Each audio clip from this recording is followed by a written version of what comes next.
یہ جب بھی مجھ سے دعا مانگیں گے میں ان کی دعاؤں کو قبول فرماؤں گا، میں ان کے قریب ہوں، میں ان کے قریب ہوں۔ یہ جب بھی دعا مانگیں گے نا میں قبول کروں گا، میں ان کے قریب ہوں۔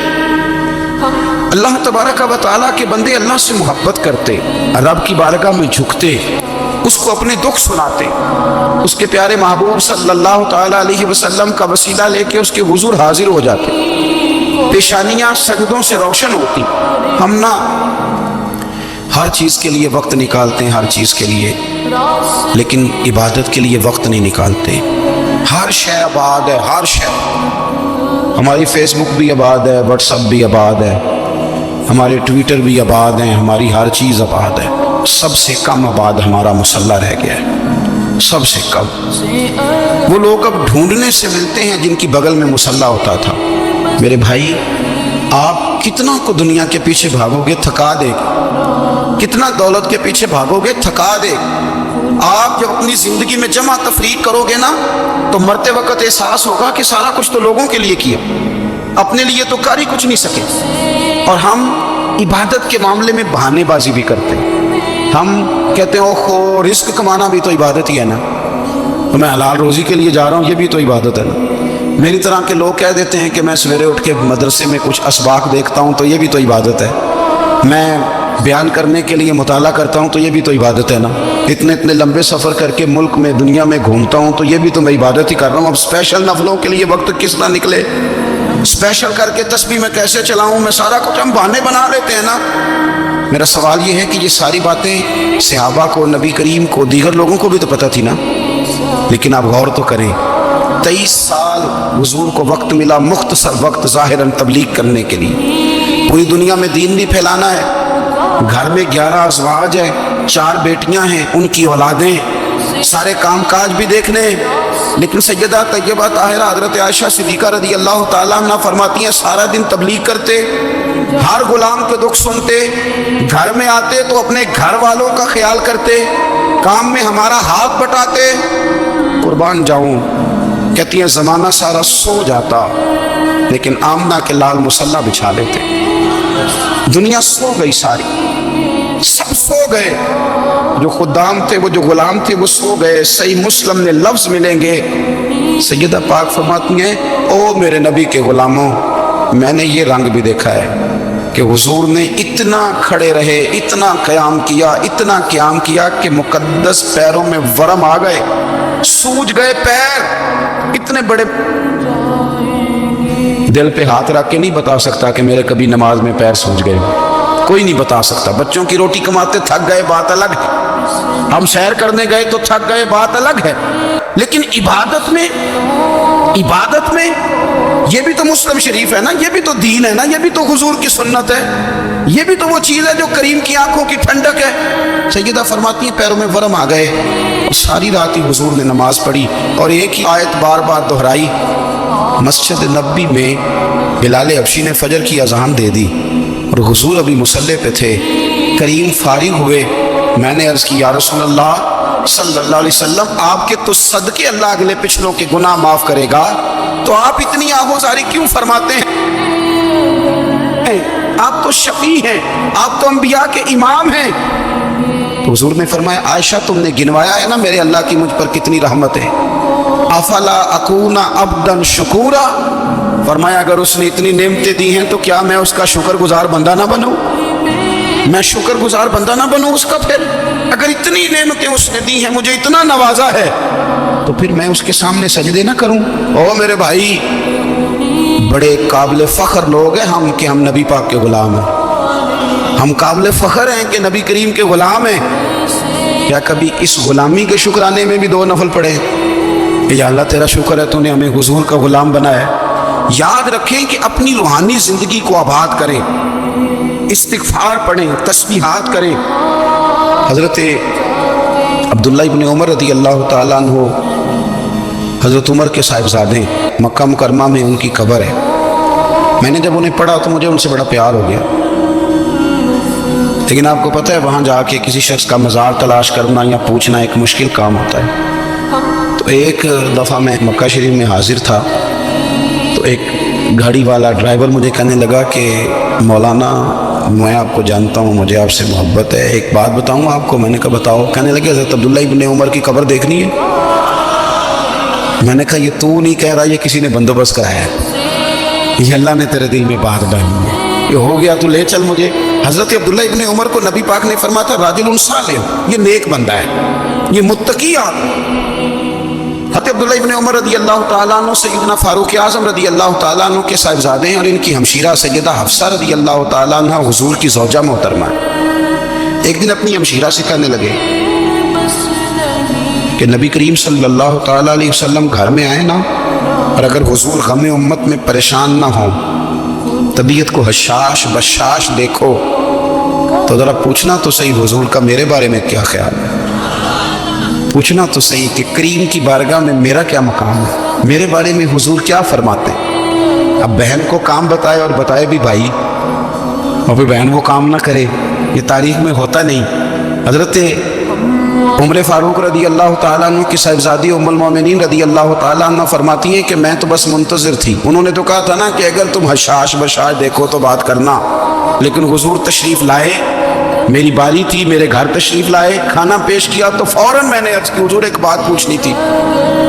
حضور نے فرمایا پوچھئے۔ میں نے عرض کی حضور میرے بھائی عبداللہ ابن عمر کے بارے میں آپ کا کیا خیال ہے؟ نوجوانوں میری بات پہ غور کرنا، میرے بھائی کے بارے میں آپ کا کیا خیال ہے؟ تو نبی کریم صلی اللہ تعالیٰ علیہ وآلہ وسلم نے میری طرف دیکھا، اور پھر حضور زیر لب تھوڑا مسکرائے، اور بریلی کے امام کہتے ہیں کہ حضور مسکرا دیتے تھے نا تو جو بڑا دکھی ہوتا تھا وہ بھی ہنس پڑتا تھا۔ اب سوال پیدا ہوتا تھا کہ پھر تو اس مسکراہٹ کے لیے انتظار کرنا پڑتا ہوگا کئی مہینے کہ حضور مسکرائیں تو رونے والے ہنسیں، تو اعلیٰ حضرت فرماتے نہیں، انتظار نہیں کرنا پڑتا، یہ مسکراتے رہنا تو حضور کی عادت ہے۔ جس کی تسکین سے روتے ہوئے ہنس پڑے، اس تبسم کی عادت پہ لاکھوں سلام۔ یعنی یہ تو عادت ہے حضور کی مسکراتے رہنا، اس کے لیے انتظار نہیں کرنا پڑتا۔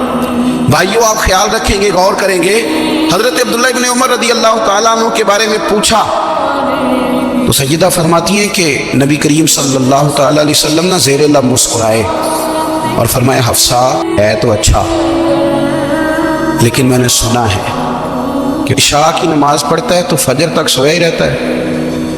او نوجوانوں، 10 بجے تک سونے کی بات نہیں ہوئی، 9 بجے تک سونے کی بات نہیں ہوئی، 11 بجے اٹھنے کی بات نہیں۔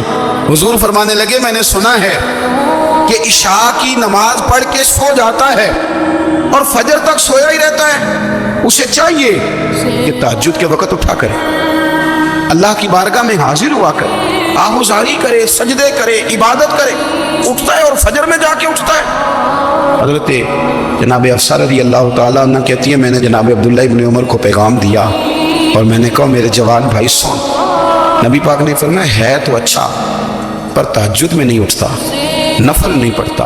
او میری ملت کے جوانوں، مزہ نہیں آ جاتا جب ساری دنیا سوئی ہو، ساری دنیا، اور بستر بھی گرم ہو اور نیند بھی پورا غلبہ کر رہی ہو، اور اچانک گھنٹی بجے دماغ میں، آنکھ کھلے، گھڑی پہ نظر پڑے، 3:30 4 بجے کا پیغام گھڑی بتائے، اور کوئی چڑھتی جوانی والا اٹھ کے وضو کرے، اور جب وہ مصلی کھول کے بچھائے تو مدینے والے محبوب کہتے ہیں کہ ہر نماز پہ رب ثواب دیتا ہے، اور جو اٹھ کے تہجد کی نماز پڑھے اسے دیکھ کے تو رب مسکراتا ہے، جو اس کی شان کے لائق ہے، جو اس کی شان کے لائق، وہ مسکراتا ہے، خوش ہوتا ہے کہ میرا بندہ تہجد میں اٹھ گیا، وہ مسکراتا ہے۔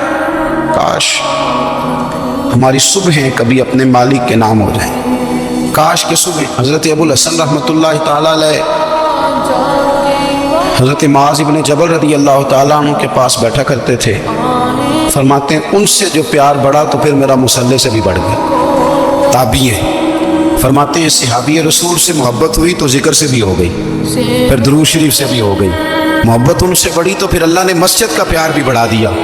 آپ فرماتے ہیں کہ میری ہر وقت طبیعت چاہتی تھی کہ بس اللہ اللہ کرو، بس اللہ اللہ کرو، بس نہ میں ذرا تھوڑی جان چھڑاؤں لوگوں سے، کو 10 منٹ ملے تو میں کچھ 4 نفل پڑھ لوں، میں تھوڑا سا نہ بچوں لوگوں سے، اور مجھے تسبیح ملے تو میں نہ کچھ 400-500 دفعہ استغفار پڑھوں، سبحان اللہ، الحمدللہ، اللہ اکبر، لا حول ولا قوت الا باللہ، میں نہ تسبیحات پڑھوں۔ فرماتے ہیں کہ بچے تھے گھر میں 6-7، غربت تھی، کام ملتا کوئی نہیں تھا، اور میں کام چور نہیں تھا، کام ڈھونڈتا تھا، پر اللہ کی قدرت کے کام نہیں ملتا تھا۔ فرماتے ہیں کہ میں نے ایک دن اپنی اہلیہ سے کہا کہ آج میں پھر جاتا ہوں کام ڈھونڈنے، تو میری بیوی بڑی فرما بردار تھی، پر اس دن غربت کے ہاتھوں تنگ آ کے کہنے لگی، آج نانا کوئی تو چیز لے کے آیا، تو مجھ سے بچوں کی بھوک نہیں دیکھی جاتی، یہ سب روگاں دا روگ محمد جس دا نام غریبی، کنڈ بلا کے لنگ جاندے نہیں دوست یار قریبی، آج نہ کچھ لے کے آیا تو میں بچے لے کے چلی جاؤں گی۔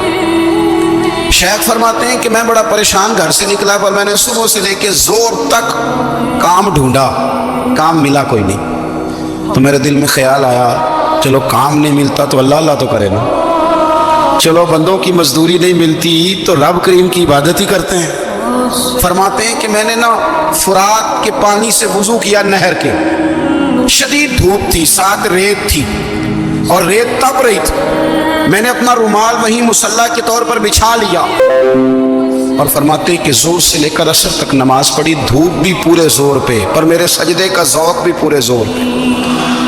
فرماتے ہیں سورج بھی چمک رہا ہے اور رب کی عبادت کا ذوق بھی پورے زور پہ، میں سجدہ کروں تو پھر میرا اٹھانے کو جی نہ چاہے۔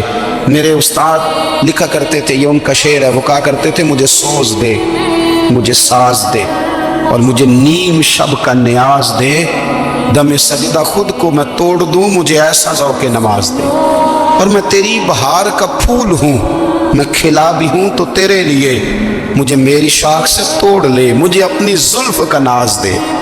بھائی فرماتے ہیں کہ عصر تک میں نے نفل پڑھے، دل ڈھلنے لگا، عصر کی نماز پڑھی اور میں وہاں سے چلا۔ اب میں جب نکلنے لگا تو دل میں خیال آیا کہ چھوٹی چھوٹی دیواریں ہیں گھر کی، بغیر کچھ لیے جاؤں گا تو بیوی دور سے دیکھے گی تو شور کرے گی کہ پھر خالی ہاتھ آ گیا ہے۔ کہتے میں نے اپنے اسی رومال میں جس پہ میں نے نماز پڑھی تھی نا، رومال میں کیا عقید پنجابی جسافہ کہتے ہیں، اسی میں میں نے کچھ ریت بھر لی کہ وہ دور سے دیکھے گی تو سمجھے گی کچھ لے کے آیا ہے، چلو جا کے اسے بتا دوں گا کہ آج پھر مزدوری نہیں ملی۔ کہتے ہیں وہ ریت لے کر جب میں گھر میں گیا تو پہلے بیوی دروازے پہ کھڑی ہوتی تھی، پوچھتی تھی خالی ہاتھ آ گئے ہو؟ آج میں نے دیکھا تو ہے ہی کوئی نہیں۔ فرماتے ہیں میں اندر داخل ہوا، سلام لیے، کونے میں نے وہ رومال رکھ دیا اور میں نے آواز دی کہ بھلی مانس کہاں ہو؟ تو وہ کہنے لگی آپ منہ ہاتھ دھو لیں، میں روٹی لے کے آئی۔ میں نے کہا روٹی کہاں سے آ گئی؟ یہاں تو کئی دنوں کے فاقے، تو کئی دنوں کی غربت ہے، یہاں تو اس گھر میں تو فقیری ہے۔ فرماتے ہیں کہ وہ روٹی لے کے آئی اور اس وقت کی جو موجودہ نعمتیں تھیں، سمجھ لیں سلاد، اچار، ہر چیز ساتھ لائی۔ میں نے کہا کہ بچے کہاں گئے؟ کہنے لگی وہ کھانا کھا کے کھیلنے گئے، آپ کھانا کھا لیں آ جاتے۔ کھانا اس نے چن دیا۔ میں نے حیرت انگیز لہجے میں ساری نعمتیں اپنے دسترخوان پہ دیکھ کر کے بیوی سے پوچھا یہ کہاں سے آیا کھانا؟ بچوں کو تو نے کہاں سے کھانا کھلایا؟ یہ سارا کچھ کیسا ہے؟ کہنے لگی پتہ نہیں آج آپ کس کریم کی مزدوری کرنے چلے گئے تھے، پتہ نہیں کس کریم کی، میرے گھر میں تو اتنی نعمتیں آئی ہیں کہ مجھ سے سنبھالی نہیں جا رہی، اتنا اناج ہے، اتنا گندم ہے، کس کریم کے دروازے آج چلے گئے تھے؟ یہ کہتے کہتے وہ اٹھی اور اٹھ کر کے کہنے لگی پہلے بڑا کچھ آیا تھا، اب کیا لے آئے ہو؟ اور جا کر کے اس نے وہ ریت والا رومال کھولا، کہنے لگے میں تو لے کے آیا تھا ریت، تو میرے رب نے اسے بھی سونے اور ہیرے بنا دیا تھا۔ جب آپ کی توجہ اللہ کی جانب، میرے نبی پاک صلی اللہ تعالی علیہ وسلم نے فرمایا ہر چیز اپنے رب سے مانگ، ہر چیز مانگ، ہر چیز مانگ۔ یا رسول اللہ کیا کچھ؟ میرے محبوب نے فرمایا تیرے گھر میں نمک بھی ختم ہو جائے تو وہ بھی اپنے رب سے مانگا کر، تو مانگنا وہ تجھے دے گا، تو اس کی بارگاہ میں کشکول طلب دراز تو کرنا۔ اور ترمذی شریف میں عجیب لفظ ہیں، رسول کائنات نے فرمایا، رب کریم فرماتے ہیں جب میرا بندہ ہاتھ اٹھاتا ہے نا تو مجھے حیا آتی ہے کہ میں خالی کیسے لوٹا دوں اس کے، اتنے بڑے بادشاہ کی بارگاہ میں۔ او بھائی لوگوں سے عزتیں تلاش کرتے ہو تو وہ کیا تمہیں عزت دیں گے؟ وہ تو کل اچھا کہتے ہیں پرسوں برا کہنے لگ جاتے ہیں۔ لوگوں کے سامنے گڈ بک میں آنا چاہو گے تو وہ تو سویرے تمہارے بارے میں کچھ کہیں گے، شام کچھ اور کہیں گے۔ اپنی روحانی زندگی آباد کریں، اپنے مسلح کو وقت دیں، اور دنیا سے چھپ کر اس موبائل کو بند کر کے اور اپنے آپ سے بھی چھپ کے اور تنہا ہو کے چھپا کے سارا کچھ اپنے آنسو اپنے رب کی بارگاہ میں پیش کریں۔ اس کے حضور حاضری دے. سنو نا ترمذی کی حدیث اور اسے یاد رکھنا. نبی پاک علیہ السلام نے فرمایا اپنے دکھ لوگوں کے سامنے نہ بیان کرنا، سیٹھوں نوابوں کو نہ بتاتے پھرنا، دنیا داروں کے سامنے جا کے نہ رونا کہ میں تکلیف میں ہوں. فرمایا اگر دنیا داروں کو دکھ بتاؤ گے رب تمہیں کبھی غنی نہیں کرے گا. اور لوگ ہیں کہ الٹا مذاق اڑائیں گے. آپ کی جس سے بڑی پکی یاری ہے نا، پکی، وہ تب تک پکی ہے جب تک آپ نے 50,000 مانگا نہیں. اور جس وقت آپ نے کہہ دیا کہ میں مجبور ہوں میری مدد کر، تو پھر ختم ہو گئی دوستی. لوگوں کی تعلقات آپ کے ساتھ تب تک ہیں جب تک آپ ان سے کوئی ضرورت وابستہ نہیں کرتے. کریم محبوب فرمانے لگے بندوں کے سامنے دکھ نہ بیان کرنا، اللہ تجھے کبھی غنی نہیں کرے گا. تو اپنے دکھ اپنے رب کو بتا، تو دعائیں مانگ، تو اس کی بارگاہ میں حاضر ہو، تو اس کے حضور عرض کر. فرمایا اپنے دکھ اپنے رب کو بتا، وہ جلدی کرے یا دیر سے کرے تجھے ساری دنیا سے بے نیاز کر